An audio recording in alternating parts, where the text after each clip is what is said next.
On est parti pour une première étape, on va dire, de mise en jambe entre Nador et Debdou, avec une première traversée de la région du Rif, la région du Rif Est, où nous allons trouver de la piste en cailloux, des premiers petites jebels, petites montagnes donc, avec un peu de relief, rien de difficile, c'est le départ, il faut se mettre en jambes tranquillement et arriver au bout de cette première étape avec déjà une petite expérience et une vision sur le futur.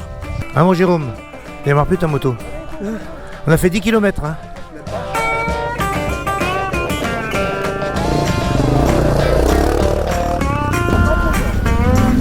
Après 48 heures de route et de mer, c'est enfin le grand moment.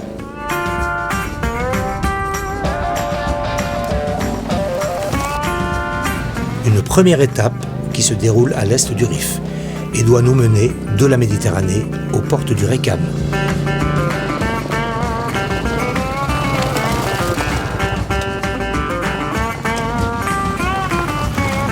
Très rapidement, on s'aperçoit que le qualificatif roulante est quelque peu galvaudé. Le Djebel Dals est une montagne de cailloux avec un relief marqué. Des épingles et autres mini-franchissements vont mettre les pilotes les moins aguerris dans le dur d'entrée, et surtout qu'il fait déjà plus de 30 degrés.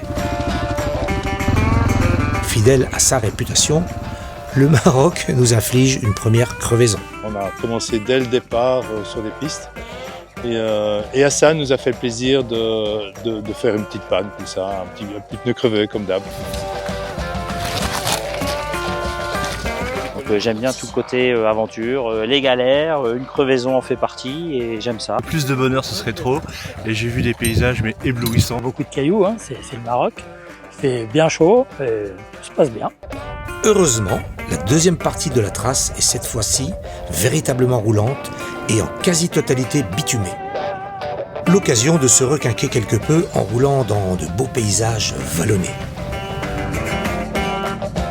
Pour le Maroc, il y a 3 couleurs. Il y a le bleu du ciel, l'ocre de la terre et le vert de la végétation. Magnifique. Après avoir roulé par petits groupes tout au long de la journée, l'arrivée à Debdou, au cœur de l'ancien quartier juif, est l'occasion pour chacun de partager ses premières impressions et de peaufiner sa préparation. Il y a eu 1 ou 2 chutes et la moto a chauffé, la mienne là, donc à chaque fois qu'elle chauffait, elle s'éteignait et il fallait attendre au moins 20 minutes qu'elle refroidisse pour pouvoir la démarrer. Attends. Yves, ta moto elle est pas épilée là? J'attends Alexandre. Et la roue avant qui touche une grosse pierre, et là la moto elle part quoi. Et moi avec. Et donc voilà, une sacoche neuve de ce matin et traînée. Un rétroviseur neuf de ce matin et traîné. Un pantalon neuf de ce matin et traîné. Et un airbag et traîné. Pour une mise en route, c'était très bien.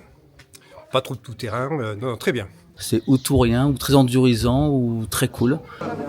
Il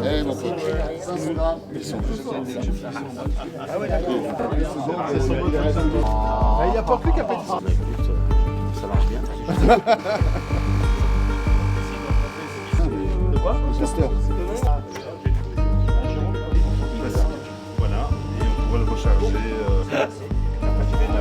Oui, ma 3J, t'as une pièce en plus avec les pièces que faisait. 10 quoi. Ce premier dîner sera l'occasion de reprendre des forces. C'est bon? Ouais. Mais par contre, t'en manges pas 4. Nouvelle étape aujourd'hui, une grosse étape. Là, on rentre dans le vif du sujet. 300 km qui vont se passer quasi intégralement sur le plateau du Récam. Un grand plateau désertique très caillouteux, situé à 1000 mètres d'altitude environ, au nord-est du Maroc. C'est une belle étape qui va nous amener donc de Debdou jusqu'à Boundib, en passant par le célèbre col de Belkacem, où il y a toujours des très belles photos à faire, mais il faudra faire attention, puisqu'il y a beaucoup de cailloux aussi. Bon voilà, donc une grosse étape, une belle étape qui va nous amener vers les sables du Sahara.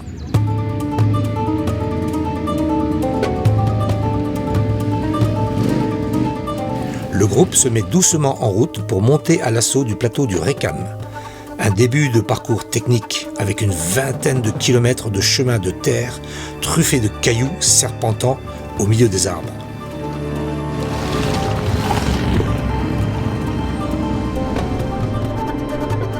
Une piste zigzague sur l'immense plateau désertique durant près de 130 km. Une piste roulante mais où il faut garder une attention de tous les instants tellement les pièges sont nombreux. Petit à petit, chacun trouve son rythme. Les pistes très faciles et roulantes alternent avec des passages d'oued secs piégeux.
Face à ces premières difficultés, les pilotes s'en sortent plutôt bien ou moins bien. 1, 2, descends tout seul. Allez, on pousse. Allez.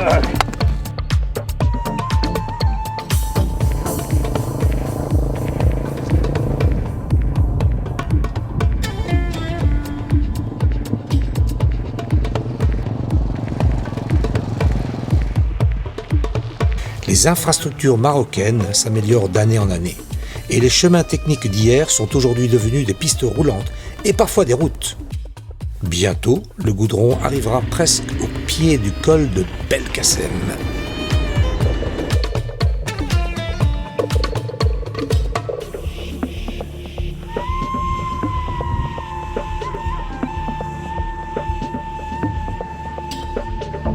Heureusement, l'ascension du col est encore bien technique. La descente nous réservera quelques moments de bravoure et de gros coups de chaud. L'occasion de faire des belles images de nos Ténérés dans ce décor minéral.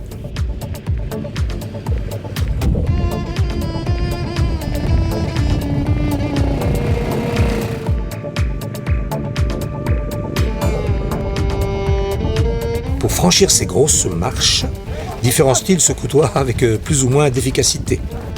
Alors, une connerie, ne jamais faire. Ne pas déconnecter la PS.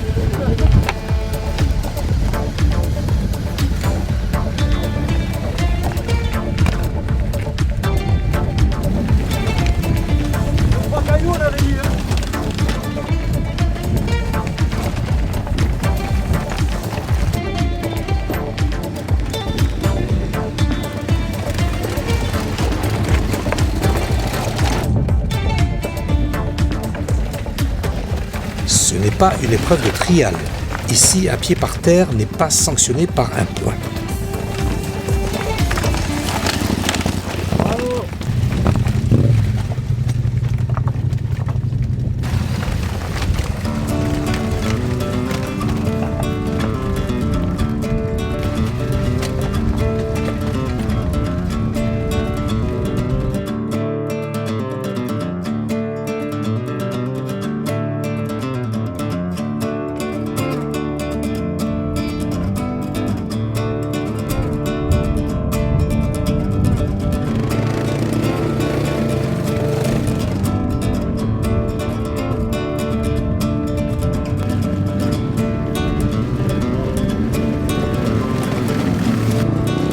Les groupes se succèdent dans la montée du col, suivis des véhicules d'assistance qui veillent sur nous.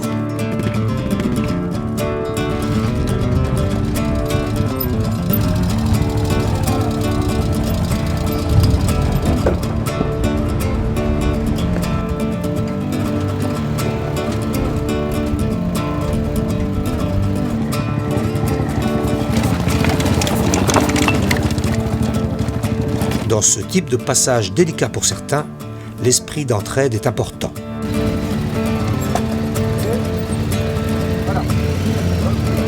Ceux qui l'ont déjà franchi n'hésitent pas à remonter à pied pour donner conseils et coups de main. Voilà, pas trop vite, vas-y, ça passe.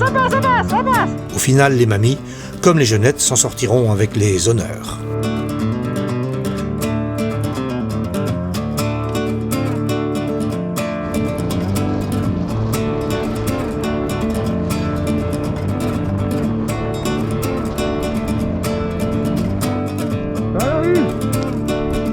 Les derniers kilomètres de piste sont très roulants mais cassants. La fatigue et la baisse de concentration feront malheureusement quelques dégâts. Oh, ça va être dur demain, je crois. Ça va être très dur même. Troisième étape, on va dire courte mais intense. Elle va nous amener de Boudnib, du camping Rekam où nous avons passé la nuit, jusqu'aux célèbres dunes de Merzouga, l'Erkchebi. Première partie d'étape très technique, beaucoup de cailloux, ancienne piste du Dakar, on passe pas loin de la frontière algérienne et des camps militaires, ça va secouer. Et puis la seconde partie, là ça va être assez compliqué pour ceux qui n'ont pas l'habitude puisqu'on va faire que du sable. Un oued sans fin, avec énormément d'ornières, du sable mou, il va faire très chaud, il nous prévoit presque 40 degrés. Je vous annonce du grand spectacle, mais aussi peut-être quelques souffrances. Après une bonne nuit au camping et un solide petit déjeuner, l'équipe du Ténéré French Team repart pour une étape courte mais 100% tétée. Avec plusieurs côtes cassées, notre ami Jérôme ne prendra malheureusement pas le départ. Les premiers kilomètres sont très caillouteux avec des passages techniques. Crevaison et chute s'enchaînent, laissant Franck à terre avec un pied fracturé, obligeant son groupe à faire demi-tour pour rejoindre avec sagesse le goudron.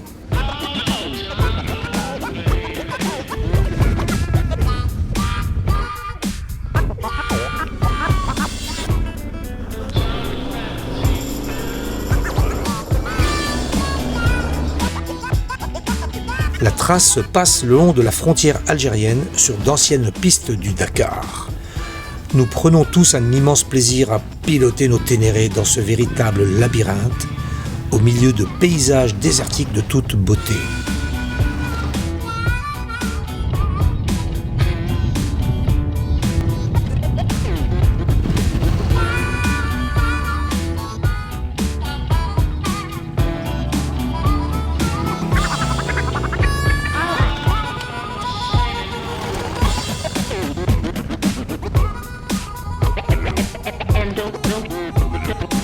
La descente du plateau est sensationnelle. Quelques dizaines de kilomètres nous séparent encore de Merzouga.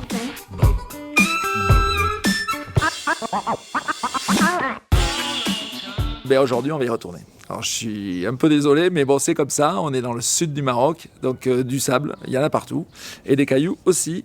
Donc aujourd'hui, une étape de 300 km, quasiment le double d'hier, entre Merzouga et Mamid, où nous passerons la nuit dans un campement dans les dunes. Là aussi, une dure journée qui nous attend, mais qui va être extraordinaire du point de vue des paysages et des pistes empruntées.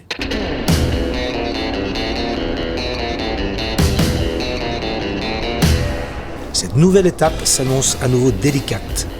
Le menu paraît copieux, nous ne serons pas déçus.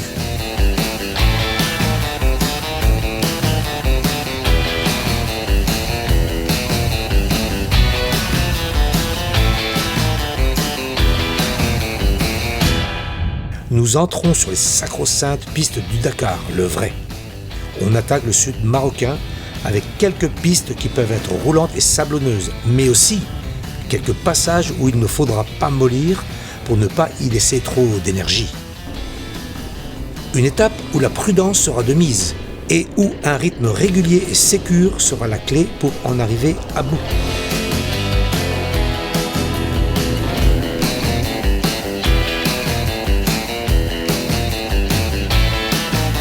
Après une matinée physique, une pause déjeuner dans l'oasis de la passe de Marais est bienvenue. C'est aussi l'occasion de recueillir les premières confidences. Depuis toujours, je rêvais de faire le Dakar, de faire ces aventures. Je n'ai jamais eu l'opportunité de le faire. Aujourd'hui, Tenerife-Fenchim me donne l'opportunité de le faire dans des conditions exceptionnelles. Là, aujourd'hui, c'est que du sable. Et ben, j'y arrive vraiment pas mal. Alors, je suis pas droit comme Jean-Louis, mais franchement, un bonheur. Je me suis amusé, mais vraiment trop fort. Je suis toujours aussi enthousiasmé par la gentillesse des gens déjà, les paysages. Et puis j'adore faire de la moto ici. J'adore le rallye et le Maroc et ce groupe Ténéré avec qui on passe de très bons moments. Il y a de tout, il y a des cailloux, du sable, des pistes qui montent, qui descendent. Non, c'est pas simple. Il faut un petit niveau quand même pour pouvoir se faire plaisir. J'appréhende aujourd'hui, je sais pas pourquoi. Le sable par-ci par-là, moi je kiffe, donc ça passe. Une aventure, ça se vit, ça se raconte pas. Je vais quand même vous raconter la suite de notre journée. Cet après-midi, une véritable étape marathon nous attend. D'autant plus que la température s'annonce très très chaude. Il fait 38 degrés. Dans ces conditions, il va falloir gérer très sérieusement notre eau.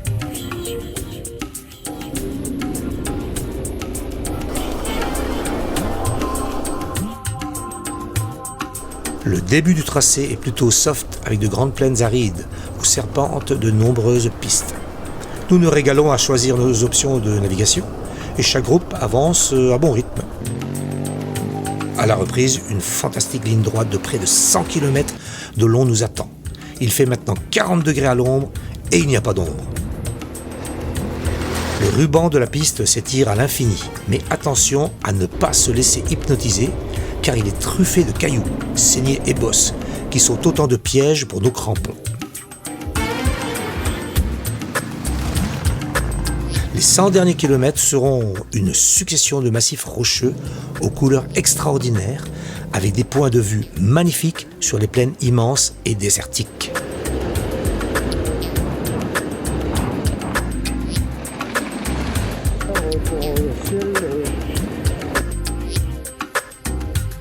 Des troupeaux de dromadaires s'abreuvent sous la garde des bergers nomades invisibles.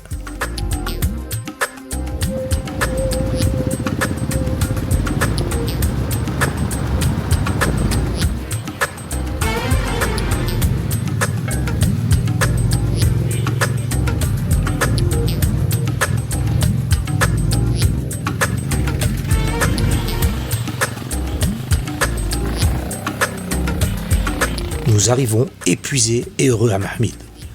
Mais les plus motivés ne résistent pas longtemps à la tentation d'aller surfer sur les dunes environnantes.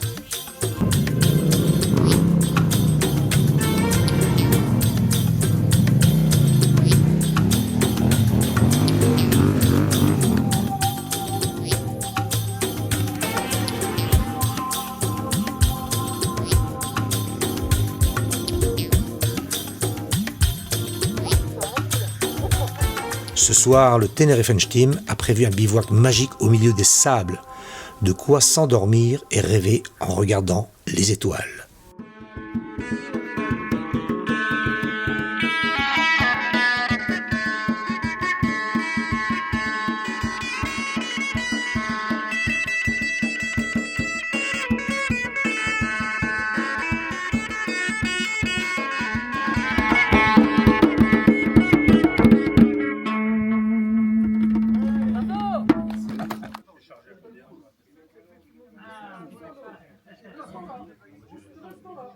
Malgré la chaleur suffocante, la nuit a été réparatrice. Nous avons passé une excellente nuit après une soirée mémorable au milieu des dunes avec de la musique, un feu de camp, des super bons tagines. C'était vraiment excellent sous les étoiles. Mais aujourd'hui, comme hier, ça va être dur, ça va être long, il va y avoir beaucoup de sable et on va faire le célèbre erg Chegaga qui est un vrai bac à sable qui va sûrement créer quelques difficultés pour ceux qui ont le moins d'expertise. Voilà, courage, on va y arriver et ce soir on sera à Tata tous ensemble.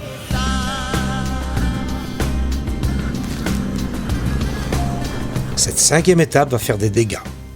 Avec plus de 30 degrés à 8h du matin, commence la deuxième partie de notre marathon.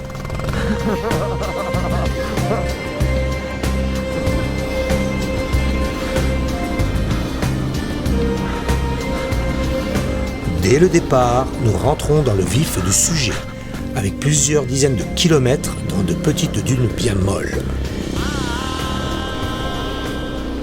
Ceux qui ne maîtrisent pas le pilotage dans le sable sont dans le dur de suite et arriveront épuisés à la pause prévue à l'Oasis Sacrée.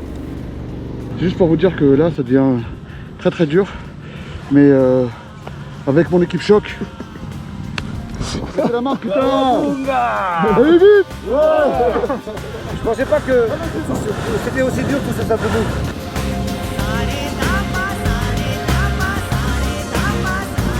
Il y a une trace par là, là.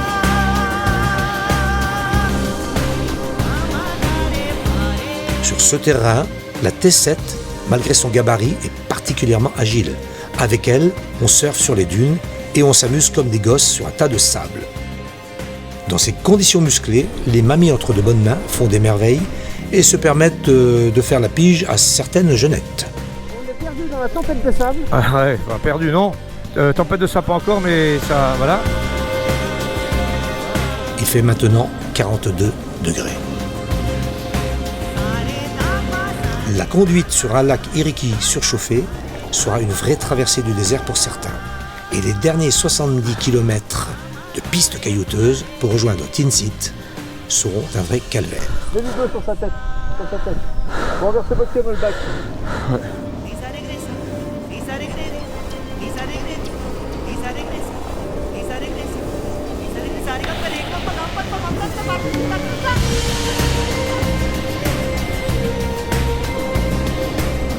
C'est dur les amis, très très dur. Les 20 derniers kilomètres avant de rejoindre le bitume, je crois que c'est les longueurs les plus hard que j'ai pu supporter. J'avais jamais fait de sable de ma vie, donc une expérience au départ un petit peu difficile. Et puis après, le virus du sable vient assez rapidement et c'est très agréable de pouvoir surfer sur ces dunes avec nos motos. Ça c'est la face avant. Mon radiateur est percé mais par l'intérieur. Donc on imagine qu'il y a un caillou qui est rentré dans le ventilateur et il a mal axé ça dans les... Et donc parce que j'ai plusieurs impacts mais à l'intérieur et c'est concentré sur un cercle du ventilateur. Une nouvelle étape aujourd'hui entre Tata et Fort-Bougerif. Une étape de transition, une longue étape par contre, 327 km de mémoire. Cette étape sera longue mais roulante et sans difficulté, avec un pourcentage de tout-terrain moins élevé que les jours précédents. De quoi rejoindre l'océan Atlantique relativement tôt pour s'installer dans nos raïmas, les tentes berbères de Fort-Bougerif. Un lieu historique et renommé pour bon nombre de baroudeurs sur la route de Dakar. Les 150 premiers kilomètres sont tracés dans un paysage de savane où les pistes de terre damées serpentent entre les arbres et les épineux, franchissant ici un oued, là un petit col rocailleux. Et toujours les joies de la piste marocaine, avec son lot de crevaisons, une habitude pour certains. Ça se passait trop bien, tu vois, c'était trop beau. Voilà, fallait que ça s'arrête. Passe-moi l'eau. Tu veux un peu d'eau? Passe-moi l'eau. Moi aussi. Oui, je vais nager. Il y a bon. Oh, on a eu chaud. Hein. Hier, on était tous plutôt au bout de nos vies, enfin en tout cas moi. Et aujourd'hui, c'est plus roulant, donc ça me repose et c'est bien. Encore une étape demain, et puis après ça va faire du bien une journée de repos à Agadir.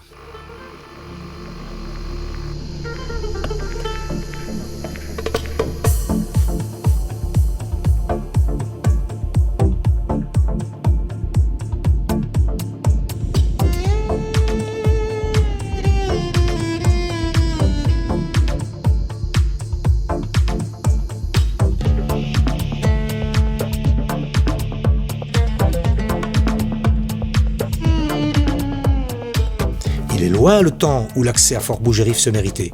Aujourd'hui, c'est par une belle piste roulante que l'on découvre les ruines de l'ancien fort. Voilà ce qui reste du Fort Bougerif. Bougerif pour certains et Bougerif pour moi. Mais le plus remarquable aujourd'hui sera le changement de temps. Là, on est en Bretagne, au Maroc. La Bretagne marocaine. Il faisait nuit donc je voyais pas trop que ça pissait et on s'arrêtait à 250 pour faire de l'essence et là j'étais... il y avait plein d'huile partout quoi, donc on a dit bon on arrête tout. On a fait les 324 bornes dont les 100 derniers dans le noir. Arrivé à minuit, voilà, je suis de retour. Qu'est-ce qu'il y a toi? Ah, c'est la bière là. C'est ça l'expérience. On roule beaucoup. Rouler sur la plage blanche, ça va être, je pense, incroyable. Ça fait partie des rêves d'enfance, on va dire d'adolescence. Et allez, c'est bientôt parti. Ça n'a pas été toujours simple. Ah ben on va dire c'est divers et varié les routes au Maroc. C'était bon, assez folklorique quelquefois. Le kiff de la journée, ça va être de rouler sur plage blanche. Donc on va aller de suite rejoindre la plage, puis 286 km, piste, petit passage de plage, piste, un peu de sable, pour arriver à Agadir pour notre étape de repos, et ça va nous faire du bien. Cette 7e et dernière étape, avant la journée de repos, ne sera justement pas de tout repos. Car les plages ne se donnent pas à tout le monde, elles se méritent. Il faut que les horaires des marées soient favorables et que le sable soit suffisamment porteur afin de ne pas transformer une étape sublime en grosse galère.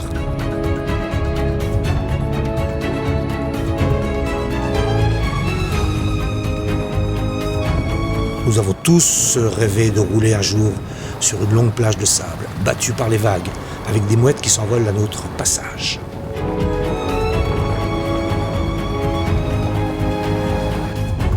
Aujourd'hui, pendant 40 km, ce rêve se réalise. Merci à tout le monde, merci, c'est super. C'est immense, tout droit, gaz, trop bon. Là on est des hommes heureux et je pense que les gars là ils ont vécu un moment mémorable.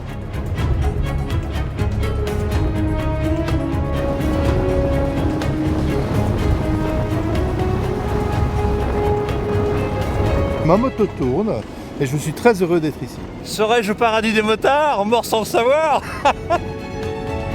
Nous venons tous de partager un moment magique et chargé d'émotions. Une jolie grimpette viendra nous rappeler à la réalité.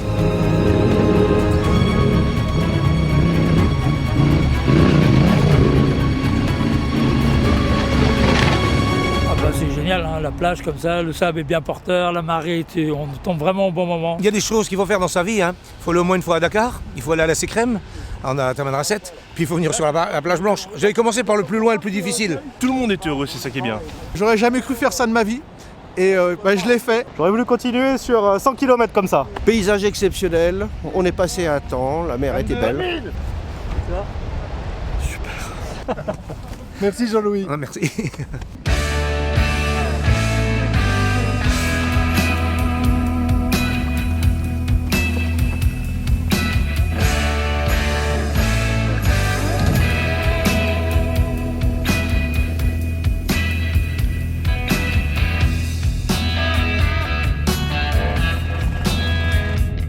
Nous rejoignons Agadir par une piste ensablée, serpentant le long de la falaise, qui nous réserve encore quelques surprises et nous rappelle que la journée est loin d'être finie.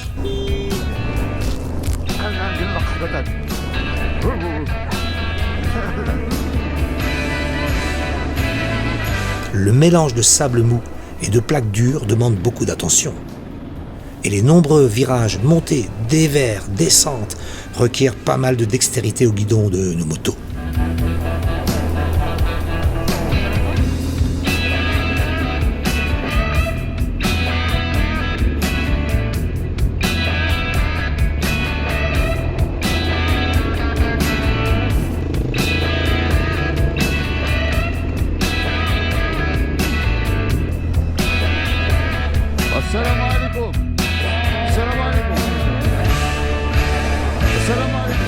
Allez, on attaque la seconde semaine. Après une journée de repos bien méritée à Agadir, on attaque vraiment par du dur, direct. 327 km prévus entre Agadir et Amizmiz. Alors Amizmiz a été tristement célèbre dernièrement avec le séisme et on va aller leur donner un petit coup de main solidaire avec l'association. Donc une belle étape, longue, difficile pour la reprise, mais on est en forme, ça va le faire. Après une journée de repos à Agadir, qui nous aura permis de retaper les mécaniques comme les organismes, cette deuxième partie du raid commence fort avec une grosse étape de montagne.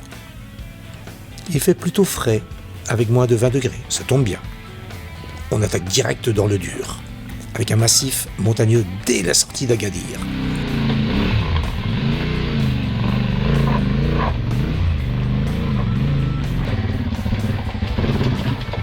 Un peu moins vite là quand même.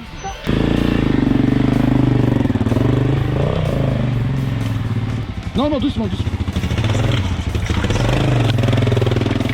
Les pentes sont raides, les pistes ressemblent de plus en plus à des sentiers et il y a même une petite partie de franchissement. C'est bon, maintenant on est chaud. Ah, je suis mort. Hein? Non, franchement, ça va, c'était cool. Hein. C'est cool, hein? Ouais, juste la petite montée, elle était coquine. Là. Et il fait tiède, hein? Alors? Le monocrash, le j'ai pas pu tourner. Franchement, c'était sympa.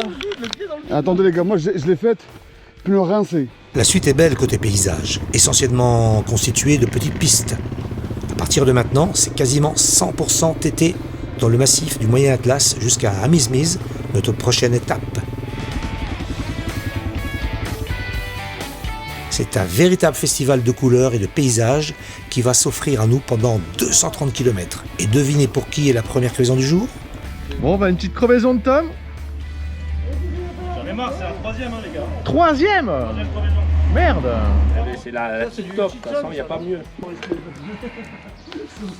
Vas-y mon pote.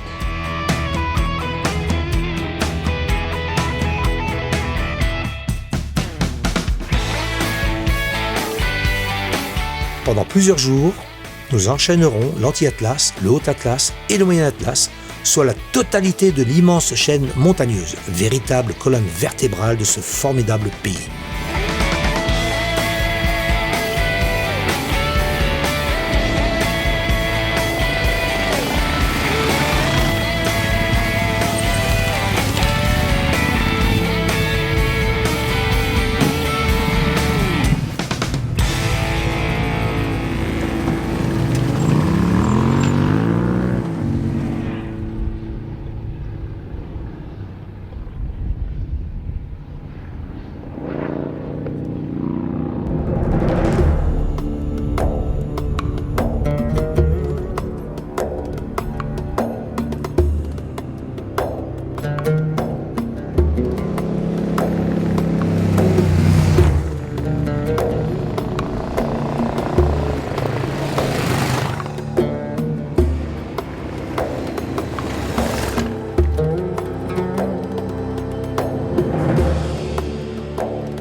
Traversons des régions isolées sans jamais descendre en dessous de 1500 mètres d'altitude. La piste s'élève souvent à plus de 2000 mètres. Nous découvrons de superbes canyons verdoyants et leurs villages perchés faits de pierre et de torchis. Grandiose.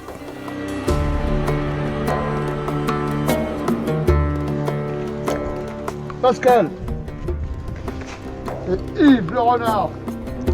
Et Amine, c'est pas merveilleux tout ça les gars?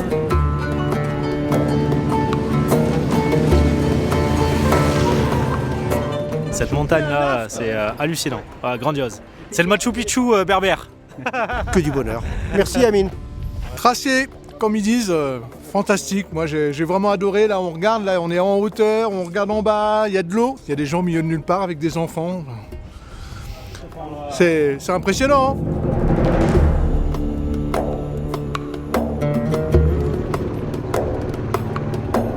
Nous croisons quelques véhicules surchargés. La rencontre avec leurs passagers nous fait prendre conscience de leur vie quotidienne.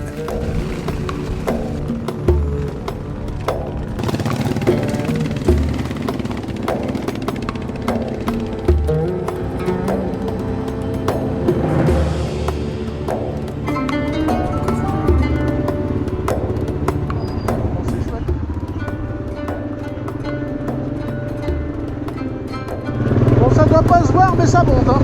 C'est pas beau, c'est fantastique.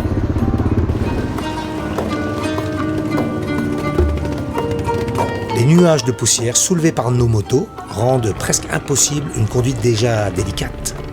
Le vide défile sous nos yeux.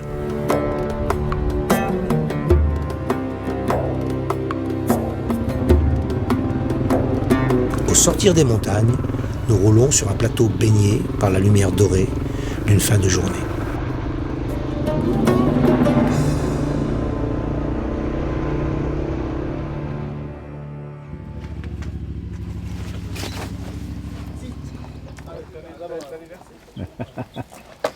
On compression, la roue, elle se frotte. Alors aujourd'hui, on est à Amizmiz, la ville sinistrée par le séisme de septembre 2023, qu'on va quitter aujourd'hui pour aller jusqu'à Demnat, un trajet plein est qui va nous amener dans l'Atlas pour une étape de 280 km environ, montagneuse encore avec des sommets à 4000 mètres, des pistes à plus de 2500 mètres, ça va être extraordinaire. Nous quittons Amizmiz revigorés par une belle étape à l'Oliveret. Notre trace traverse un paysage de plaine cultivée créant de formidables patchworks de couleurs.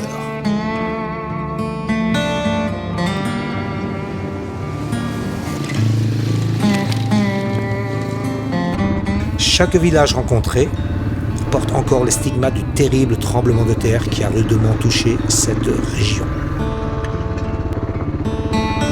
Vous voyez pas, mais ça monte.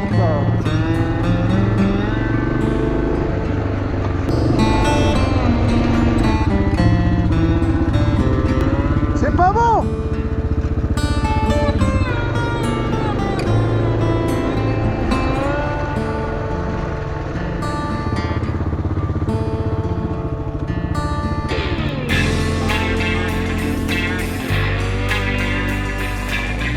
Avec de formidables pistes de terre grise, rouge et beige. Globalement roulantes, souvent en fleur de montagne, on se régale au guidon de nos Ténéré.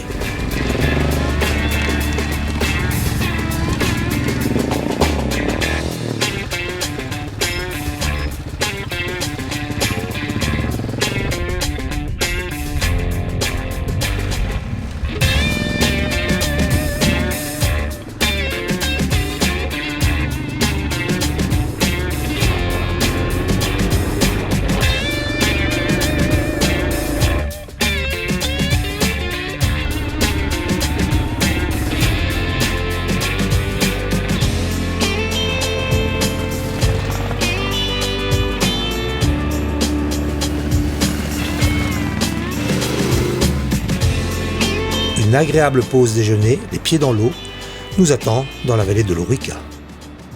On est à Sidi Fatma. Donc c'est un lieu mythique quand on vient à Marrakech. On le visite parce que on est au bord de l'eau et ils font les meilleurs tagines de la région.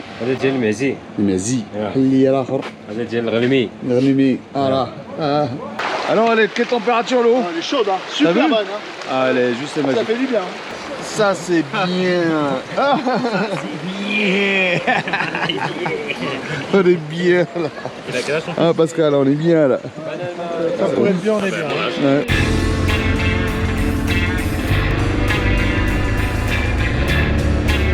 À chaque virage, ce sont de nouveaux panoramas qui s'offrent à nos yeux. Il faut rester concentré car il est facile de faire de petites erreurs de navigation.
Nous sommes dans le Haut Atlas, vraiment les plus hautes montagnes d'Afrique du Nord qui montent jusqu'à plus de 4000 mètres. Donc aujourd'hui on va avoir des pistes à 2500 mètres, des sommets extraordinaires, des paysages extraordinaires, mais aussi des passages dans des gorges vraiment formidables. Et avec deux passages remarquables, Cathédrale qui est connue de tous les baroudeurs, mais aussi les gorges de la Sive Meloul. Donc voilà, un grand programme sur 260 km, ça va être de toute beauté, mais aussi on va se régaler en pilotage parce qu'il n'y aura pas beaucoup de lignes droites. On se réveille sous un beau soleil pour prendre un copieux petit déjeuner dans le jardin de la Casbah d'Imilfri, où nous avons été reçus comme des amis. Deux gros morceaux de goudron. Un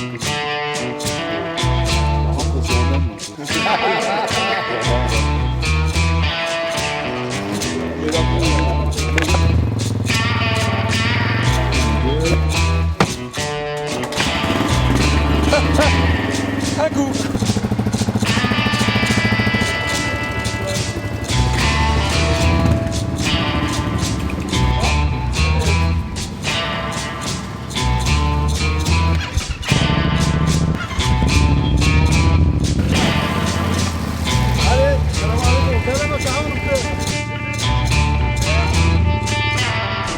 Après une vingtaine de kilomètres de bitume, un festival d'images en multicolores commence.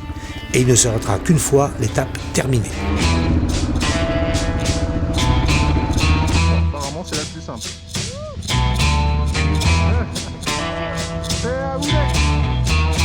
Nous sommes toujours dans le Haut-Atlas et nous allons passer la moitié de notre journée au-dessus de 2000 mètres sans jamais redescendre. Nous passerons même un col routier à 2800 mètres. La bonnette peut aller se rhabiller. La piste grimpe à flanc de falaise, avec des virages en épingle dominant le vide sur plusieurs dizaines de mètres. Il ne fait pas bon avoir le vertige. Nous arrivons sur la formidable piste sud de la cathédrale. Après une pause déjeuner, nous attaquons le second haut lieu du jour, les gorges de l'Assif Melloul.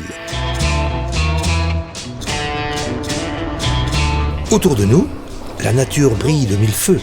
Tous les arbustes et cactus sont en fleurs. Les lauriers roses pullulent sur le bord des oueds. C'est surprenant.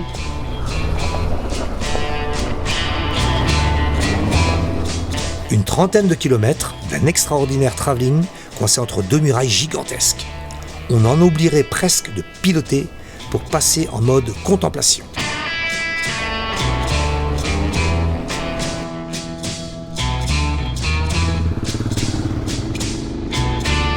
Le temps se rafraîchit, annonçant la fin de la journée.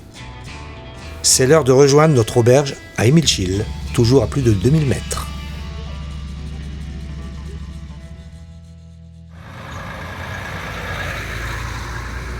Onzième étape dans le Haut-Atlas entre Emilchill et Azrou. Une étape vraiment de haute montagne avec des forêts formidables, des pistes à 2000 mètres dans un espace naturel de toute beauté. On va y voir des grands arbres, les plus hauts cèdres d'Afrique, mais aussi pas mal de singes. Alors attention, ne laissez pas vos clés sur la moto.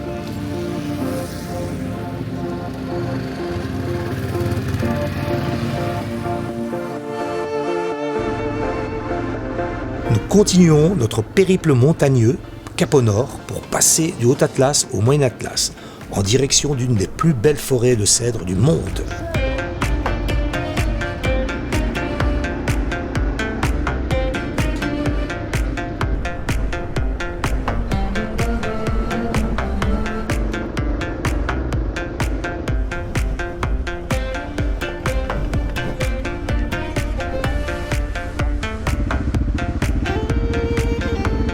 Partons à la découverte d'un Maroc grandeur nature, classé au patrimoine mondial de l'humanité pour la diversité de son écosystème.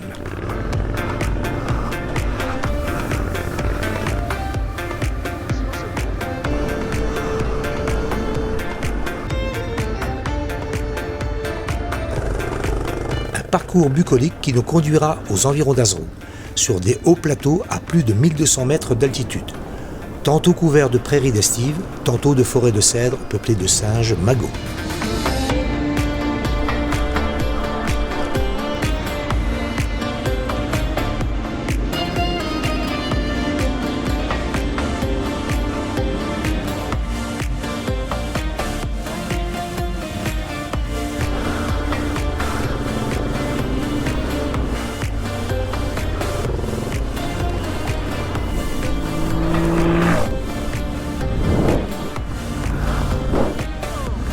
On est dans la région d'Azrou, une région magnifique. On vous présente le cèdre cournet, l'un des plus grands d'Afrique. Il est immense. Il nous reste plus que 3 étapes. Nous quittons l'Atlas pour rejoindre le Rif on s'approche de la Méditerranée et aussi de la fin de notre périple. Mais on est quand même encore en montagne, nous sommes du côté d'Ifrane, à plus de 1000 mètres d'altitude. On va parcourir encore la superbe cédrée classée au patrimoine mondial de l'UNESCO, et puis la quitter pour descendre petit à petit vers la Méditerranée, une étape de 250 km environ qui va nous amener à Taza.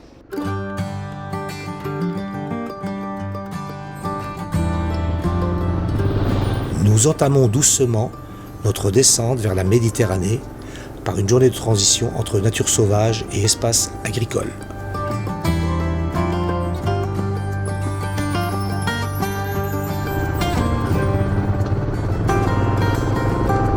Pour les habitants de ces contrées, c'est la période des récoltes.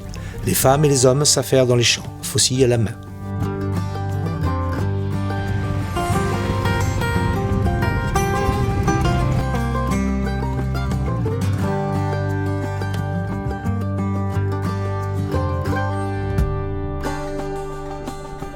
On est bien là, on est bien.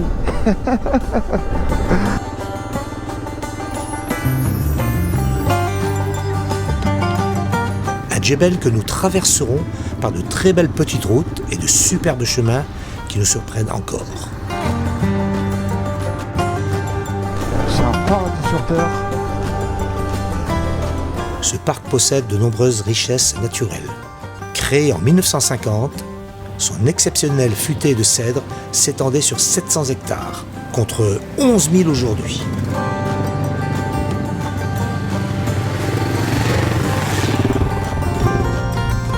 On redécouvre encore un nouveau pays, qui est le nouveau Maroc. Je ne sais pas quel Maroc c'est, mais je ne sais pas quantième Maroc on a vu depuis le début du séjour. Et là, c'est un nouveau Maroc. C'est magnifique. On croyait avoir tout vu et puis en fait il y a différents paysages et là on est beaucoup plus sur un rythme vraiment à regarder à gauche, à droite et partout tellement c'est magnifique. Voilà, c'est encore autre chose.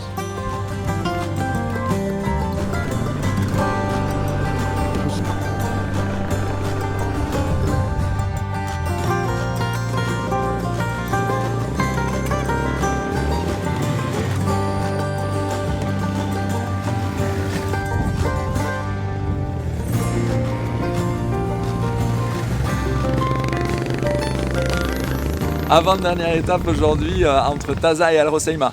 On va boucler la boucle puisqu'on va rejoindre la Méditerranée pour cette dernière vraie étape de tout terrain. Demain, nous ne ferons plus que de la route. Voilà, on rejoint la Méditerranée en traversant le Rif, une belle étape en perspective.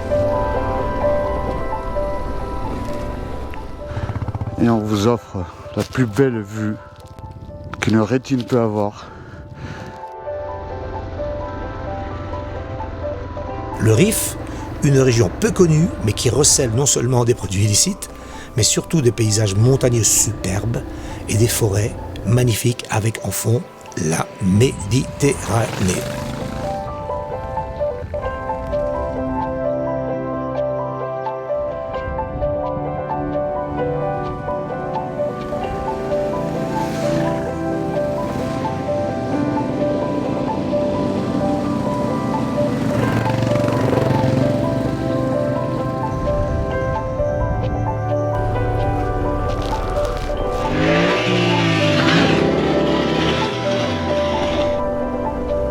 Nous avançons à un bon rythme dans un véritable gymkhana d'argile grise aux grippes extraordinaires, malgré nos pneus bien usés. Nous sommes au cœur du Rif, qui nous offre de superbes paysages de collines colorées où nous jouons aux montagnes russes toute la matinée. Un régal. Ces 4000 km en 14 étapes nous ont fait découvrir la richesse exceptionnelle de ce merveilleux pays qu'est le Maroc. Et un vrai esprit de partage et d'amitié a régné tout au long de ce raid.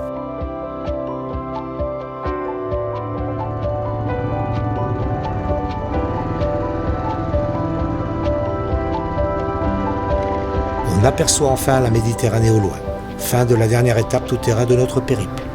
Demain, nous embarquerons à Nador. On a découvert plein de pays différents, plein de pistes différentes, plein de terrains différents. Et c'est juste magique. Le Maroc en Ténéré, c'est le pied. Merzouga en Yamaha, je vois que ça. Très très beau parcours, très varié, avec de superbes étapes. et un très très beau tracé. Pas loin de 4000 km, ça use et ça use. Très content de finir entier, mal partout mais rien de cassé, c'est le principal. Et bien l'Hérénard, il a passé une super quinzaine de pistes, de copains, d'aventures, du bon temps. Voilà, tout est allé bien. Je voyais ça un peu plus facile, et les paysages moins grandioses, quoi. Grosse aventure. Je pense qu'il va me falloir un petit peu de temps pour digérer tout ça. Ah ouais? Ouais. Plus de s'amuser, vacances et la fête, on bosse un peu technique et du coup on prend plus de plaisir. Paysage magnifique, j'ai fait une partie par la route, je trouvais ça sympathique aussi, donc je reviendrai sans aucun problème. C'est bien quand ça s'arrête, mais je pense qu'on va vite avoir le virus qui va revenir et que ça va être... allez, on va repartir à fond. C'était vraiment des paysages de fou, même dans le sable et tout ça. Et dès qu'on est revenu dans la rocaille, c'était mon terrain de jeu, là, je me suis régalé. Un groupe de folie qui s'est bien battu pour arriver au bout. Bon, on en a perdu quelques-uns en route, mais c'était quand même très beau. Que vous dire ? Vivement la prochaine. J'ai arrêté aussi un petit peu à la fin, je me suis mis au service de l'équipe et du team en assumant le côté logistique, voilà. Ce qui a permis aussi à mon ami Pascal d'aller au bout. Son premier raid, c'était dommage qu'il le termine dans un camion. En un seul mot, c'était magique.